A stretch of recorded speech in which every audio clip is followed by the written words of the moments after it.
Hi guys, this is new clip that we are going to watch uh, four scary animated stories. I see you like when I put my face cam on a video, so I'm going to try this on my new videos. Enjoy in this video. Thank you for watching.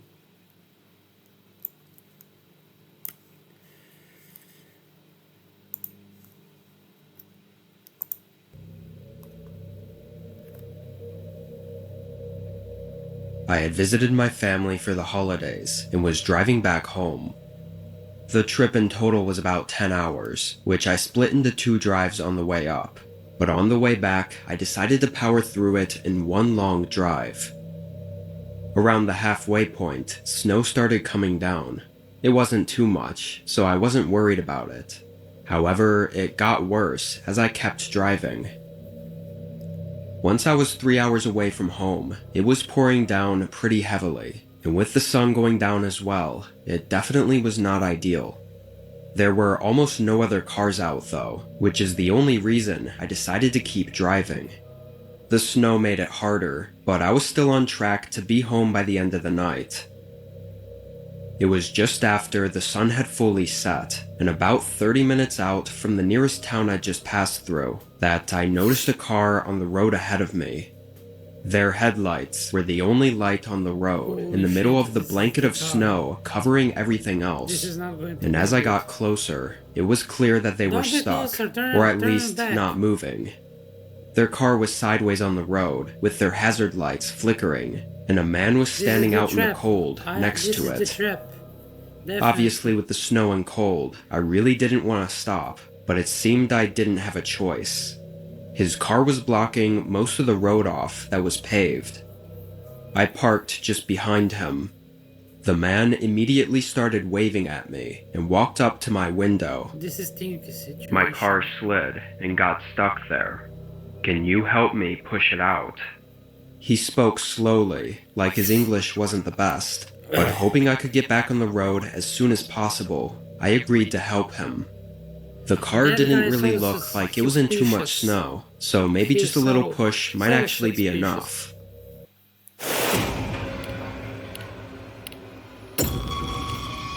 Are you fucking kidding me?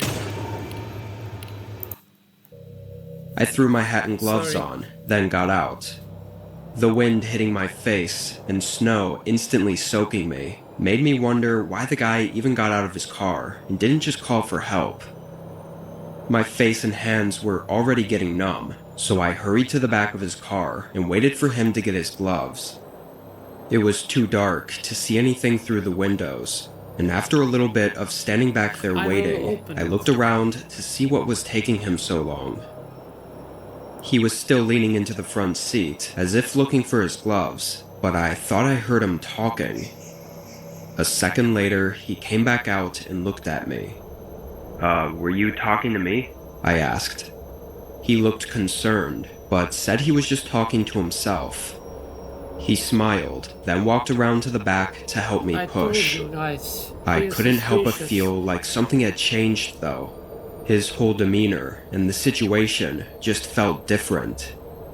Although I didn't hear what he said, it didn't really sound like he was talking to himself. But if someone else was in the car, then why was he out here alone and asking for my help? All these thoughts came rushing through my head, and I guess for a few seconds I was kind of spaced out.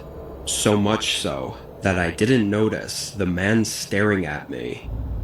His smile had dropped, and he had an eerie look in his eyes, like they were hollow and lifeless, completely opposite of what he looked like before. I didn't even hesitate, beginning to hurry back to my car. Just then, several doors from the car I was just behind opened, and 3 more men got out, rushing toward me. I sprinted into my driver's seat, and thank goodness I left my car on, because I put it straight in drive and rolled past them, almost hitting one on the way out. I was terrified of possibly getting stuck in the snowbank, as the path around their car was very thin, but thankfully I made it around and was able to get away. I put in a report with the police at the closest town, but there were never any updates as far as I know. I'm assuming the men weren't really stuck and probably left right after I did. I don't know what those men were up to. Of course, I have my guesses, but if I had stayed and didn't leave right when I did, who knows where I'd be. 7 of 10. I will give this 7 of 10. Let me know in the comments what number you get. Next story. This was last year. It was late November, and this was the first snowfall of the season. It wasn't supposed to be anything too much, just a couple inches of snow. I got home from work around 8, and by then the snow had already started. I heated up some leftover pizza and stayed downstairs for a couple hours. Around 10, I went upstairs to my bedroom, sitting at my desk with my laptop. Before I could even open up something to watch, I heard something right above me. It sounded like a thud in the ceiling. I thought it was likely the snow weighing down on the roof and was probably nothing to be concerned about. I'd be lying if I said I wasn't concerned at all, though. This was my first winter at this house, and it wasn't in the best shape, so part of me was a little worried about any possible leaks or other problems. I tried to not think about it too much and continued looking for something to watch, but then it happened again. A thud resonating through the ceiling. I looked up, and the thuds continued, sounding almost in a straight line across the ceiling. I was genuinely worried now. I got up and grabbed my winter jacket, then hurried out the front door and looked up at the roof. Unexpectedly, the side of the roof that my bedroom was under, there was no snow on it. It had all slid off and fell into a pile in front of the house. I looked at the other side of the roof, and the snow was still there.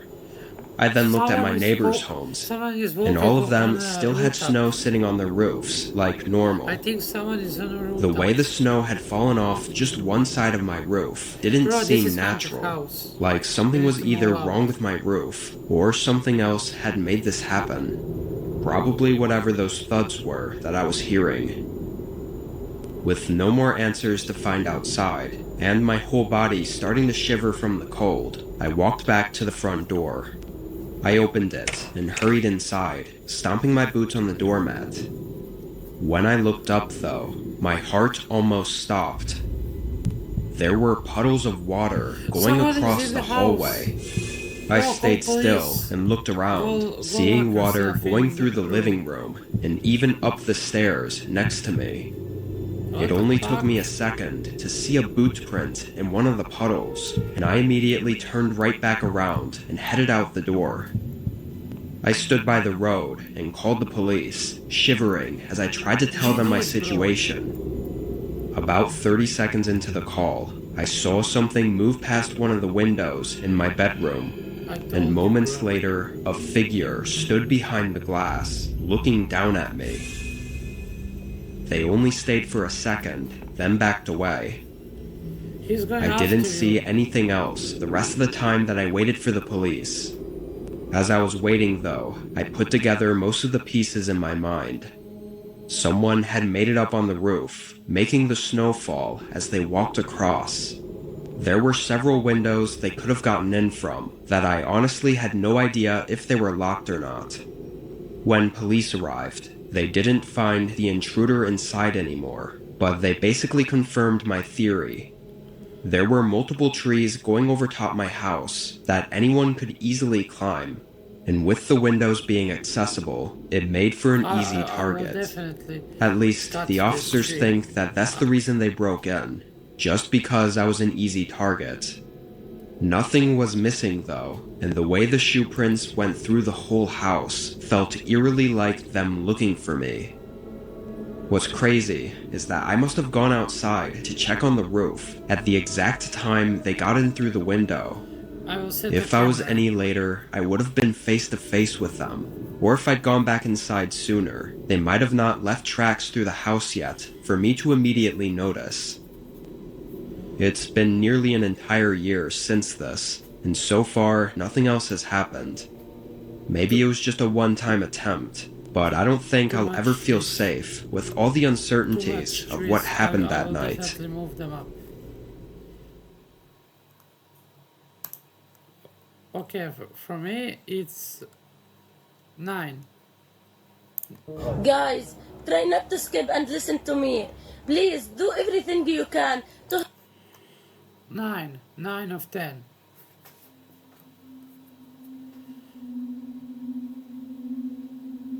It was mid-December.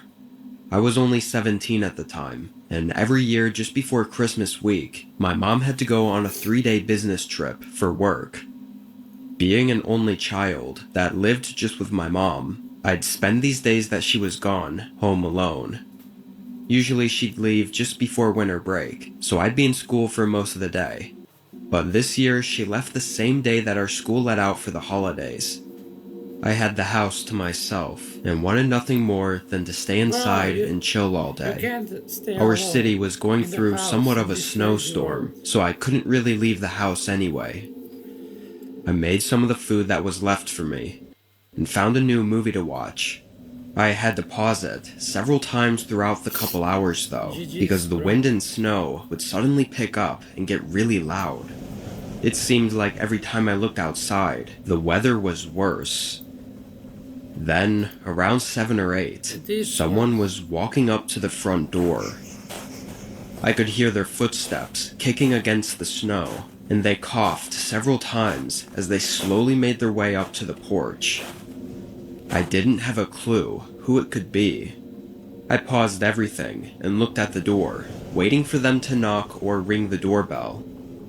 As more time passed, though, I could feel myself getting nervous, as something didn't feel right. I want to say I waited. I will definitely call police. I will not wait to this girl or what the fuck it is to get in my house. 3 or 4 minutes, not hearing anything, before I went up to the door and looked outside. Bro, are you Nobody dumb? was there. I could see the footsteps coming right up to the door, then going back the way Are they you came. stupid? Why you I was open the really door? She confused can how run clearly into I you. heard them walk up, but somehow I didn't hear them leave.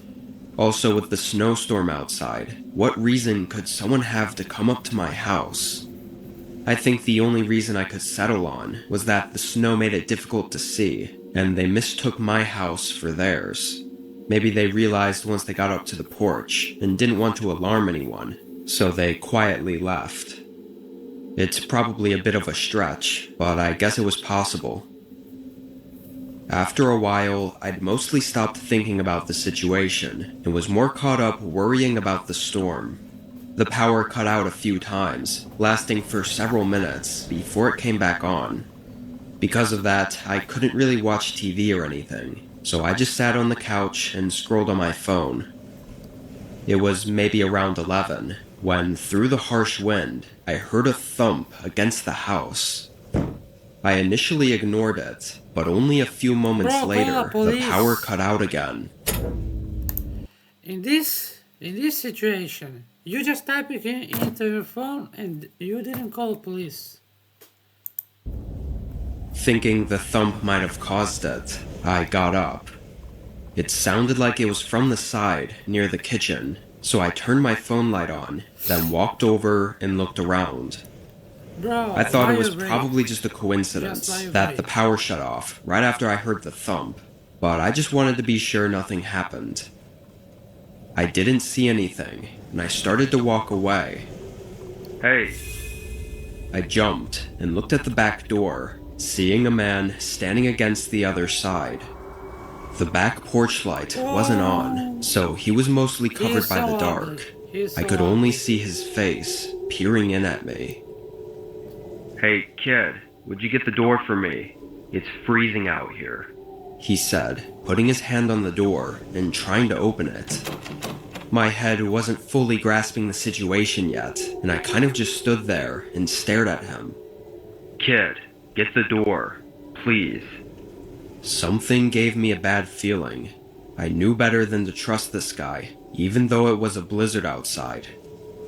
The man started coughing, and I started to back up, and the man's face instantly fell into a disturbing frown. "Open the f***ing door," he yelled, banging his fist against it several times. I ran back to the couch and got my phone. I then stood in the hallway and watched the man as I dialed 911. My phone was struggling to hold service and kept dropping the call, but after a few tries, I was able to get through long enough to ask for help. The man at the door continued to yell at me and hit the door, but eventually ran off. I'm assuming the snowstorm caused some trouble for the police, as they didn't make it until nearly 30 minutes after. I told them what I could, and I called my mom to let her know what happened. Nobody really knew what to think of it.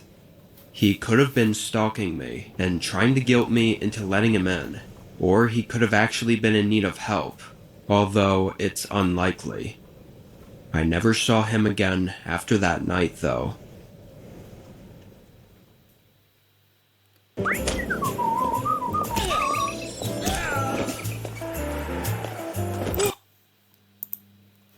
Uh, 10. For me, it's 10 because of that guy. And yeah, this is the bonus. I work at a gas station. I'd been there for several years, and this night was one that I assumed would be like all the rest. I came in at 8 and took over for the day worker, who went home right away. The first couple hours went by quickly, as there were still customers coming in regularly to buy a few things or to pay for gas with cash. Between 11 and 12, it slowed down, to where it began feeling like the shift was dragging on. I kept myself busy for another hour, or at least tried to, with stocking whatever I could find. But then I was left with the dreaded second half of my shift. It was always slow, boring, and just not enjoyable. Around 1, though, a car pulled in and parked in the spaces by the entrance door. A few other cars had come through recently, but just to get gas real quick. Very rarely would someone actually park in the spots and come into the store this late into the night. I stood up straight and tried to rub the tired look off my face, expecting them to come in. A couple minutes went by, though, and they didn't. I leaned over the counter and looked out the glass door, but couldn't really see anything. The reflections on the door were blocking any way for me to see inside their car. Maybe they were just taking a break from a long drive. I didn't bother caring too much about it. I sat back and pulled up my phone. I spaced out, reading through random articles and whatnot for probably 20 or so minutes. During that time, I never heard anything or saw anything. But eventually I looked up from my phone, and my heart almost stopped. There was a guy inside the store, standing in one of the aisles and looking right at me. His eyes darted away as soon as I saw him. This guy looked like he was mid-40, with a dark jacket on and a scruffy beard. I never saw or heard him enter, so how the hell did he get in? While my mind was racing, I just watched as the man kept walking around, glancing over at me a few times to see if I was looking, like he was planning to do something as soon as I looked away. Then, after just 30 seconds, he suddenly hurried toward the front door and ran outside. I got up and ran to look out. This was when I noticed the car was still there, but the guy walked right past it and just out to the road until I could no longer see him. I immediately went to the cameras to see how he got in and figure out what was going on. It only took me a minute to find the footage of him slowly and quietly getting out of the car, then going to the back of the gas station. There were no cameras back there, but those doors were never locked since the gas station was technically always open anyway. What's really odd is that there were 15 minutes between the time he went around to the back to the time he walked out onto the sales floor. Police came to help me investigate, ultimately finding the car he left to have been a stolen vehicle from months ago. They didn't know anything about the guy or his Oh, he's a motives. criminal. Sneaking around, though, He's a he robber. clearly had something else intended for that night. kill And I her. think I was really lucky fuck that for yourself. one reason or another, he decided not to go through with it.